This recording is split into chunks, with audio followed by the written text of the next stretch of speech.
তেওঁলোকৰ ইচ্ছাই নাই, কাৰণ তেওঁলোকে গা জ্বলি আছে।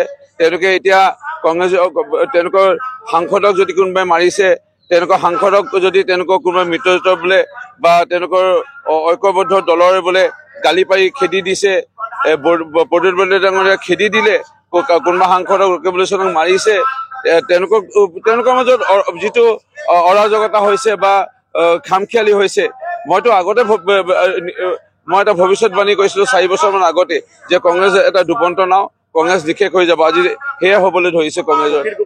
অখিল গগৈৰ কথা বেছিকৈ একো ক'বলৈ মন নাই। আৰু অসমৰ ৰাইজে প্ৰত্যক্ষ কৰিছে যে তেওঁ কেনেধৰণৰ কোন হয়। ঝুমৰ বিনোদিনীত 8,500 ওচৰা-ওচৰি ঢুলীয়া নাচনী তাত অংশগ্ৰহণ কৰিছিল।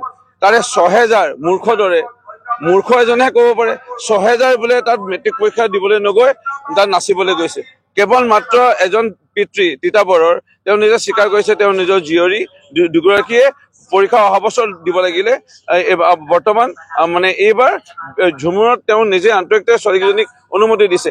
তাৰ বাহিৰে আৰু কোনো তেনেধৰণৰ নাছিল।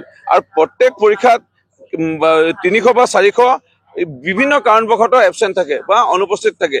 তেনেস্থলত 6,000 সংখ্যাটো ক'ত পালে? অৰ্থাৎ তেওঁ ক'বলৈকে বিধানসভাত তেওঁ লাষ্ট যিটো পাইছে মুখ্যমন্ত্ৰী ডক্টৰ হিমন্ত বিশ্ব শৰ্মা দিয়ে আছে মাজে মাজে।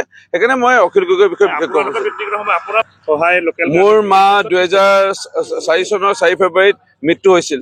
মোৰ মাৰ আজি পৰ্যন্ত কেইদিনমান আগলৈকে 21 বছৰ হৈ গ'ল, এদিনো মোৰ মাৰ সমাধিত আহি পেলাই ধূপ এটা নজ্বলালে, চাকি এগছ নজ্বলালে, ফুল এচোপাও নিদিলে, এষাৰ মাত দিবলৈ নাহিলে। সেই অখিল গগৈ মোৰ মা আছিলে লোকেল গাৰ্জেন কটন কলেজত পঢ়ি থাকোঁতে, তেতিয়া মোৰ মাতৃ বিধায়িকা আছিল। সেইকাৰণে এই মুহূৰ্তত মই বিশেষ আৰু অখিল গগৈৰ বিষয়ে ক'ব বিচৰা নাই। অখিল গগৈ কোন,